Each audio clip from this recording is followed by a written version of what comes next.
Well, first of all, thank you, Senator Mikulski, for holding this hearing today. I think everybody in this room, Republicans, Democrats, are at least in agreement that what we're seeing along the nation's southwest border is simply unacceptable. As some have mentioned, the numbers of young people and children crossing our border, often by themselves and almost always with nothing beyond the clothes on their backs, is really staggering. And as everyone here knows, we're not just talking about a few individual cases. We are talking about tens of thousands of young, often unaccompanied minors entering the United States. And I want to be very clear about the circumstances that these children are facing, the circumstances that are causing them to cross a continent by foot and seek safety here in the United States. These aren't people coming here to take jobs or get some kind of free ride. These are children. Many of them 7 or 8 years old. They're fleeing some terrible violence in their home countries. They are actually being sent here often by desperate mothers and fathers who've had to look them in the eyes and literally tell them to run for their lives. And I have to just say, as a mother and grandmother, I just can't imagine what that would feel like if you were a parent saying that to your child. So I think we have to be clear about what this is. This is a refugee crisis that we are seeing along our southern border. And as Americans, we kind of all think of refugee crises as situations that happen far away to somebody else. But I think we need to open our eyes that this is something that is happening in our country, and it's happening right now. And this doesn't only affect the Americans who live on our southern border. This affects every single American community. We've heard in my home state over the last few weeks in Washington that we're seeing some headlines and press reports that some of these children may be sent to facilities at Joint Base Lewis-McChord. It's just a few miles from downtown Seattle. So all of us, regardless from what state we're in, need to take this situation very seriously.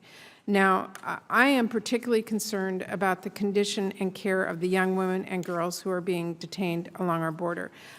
So many of them, as we know, have faced unbelievable hardship in their home countries, and I'm hearing that many of them have endured physical abuse, sexual abuse, violence, human trafficking, and a lot of them have fled in hopes of avoiding those kinds of fates. So it is important that we talk about the resources the administration needs to fight organized crime on the border, very important.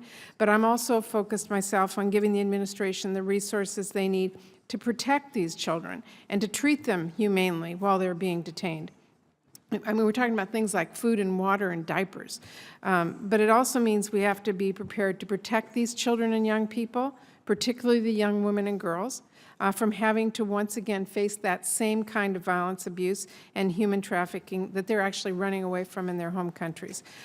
Some of these kids will be sent back to their home countries, but we can't ignore the legitimate cries for help from refugee children. We often ask our friends around the world to support refugees fleeing violence, and it's our turn in this country now, and I think we have to accept that as part of this. We're focused on fighting organized crime on our border, reducing illegal immigration, but we can't lose sight of our responsibility to provide these children with the most basic legal information and guidance. And we have to make sure that they have valid claims for asylum and that someone is actually there to help them pursue that. More than a year ago now, we all know Republicans and Democrats here in the Senate voted to pass comprehensive immigration reform. I know that's not the focus of this hearing, but we've seen too many tragedies at our border and our communities, and it is a tragedy that the House has not taken this up, because that is one of the ways that we can fix this long-term comprehensive strategy, and I thank my colleagues who've worked on that. But my question for the panel today is, why is the administration pursuing costly detention of families instead of relying on more cost-efficient and effective alternatives to detention? Senator, I believe that, excuse me, I believe that in order to deal with the current situation, and I agree with the comments of many of the senators here, we have to return people, and we have to show others in Central America that we are returning people. That is how to deal with the existing situation. In order to do that and do that quickly, we're building detention capability for adults who bring their children here. We did not have much of that type of detention capability until very recently. And so we're turning the adults around faster, and we're turning the adults, we need to turn the adults with children around faster in order to send people home. So it's a message as well as anything else. Well, is the administration making sure that each of the children who are detained can pursue asylum and have legal representation from a qualified attorney, receiving fair hearings? Are we assured of that as well? It is part of our standard procedure to assure, to make sure that people are informed of their rights in this type of situation.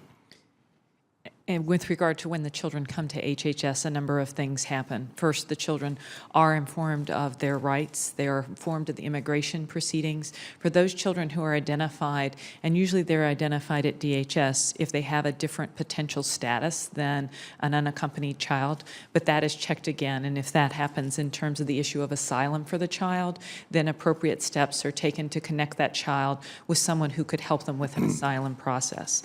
In addition, with the children, we continue to try, and in some cases, under 2,000, but over 1,000 cases, we actually do connect them sometimes with pro bono and other legal services when there are extreme circumstances.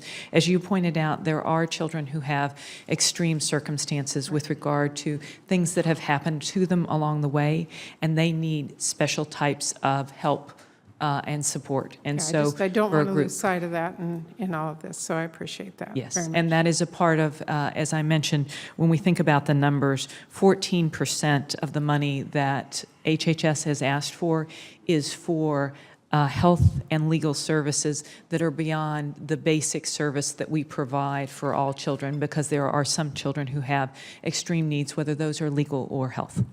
Thank you very much. Thank you, Madam Chair.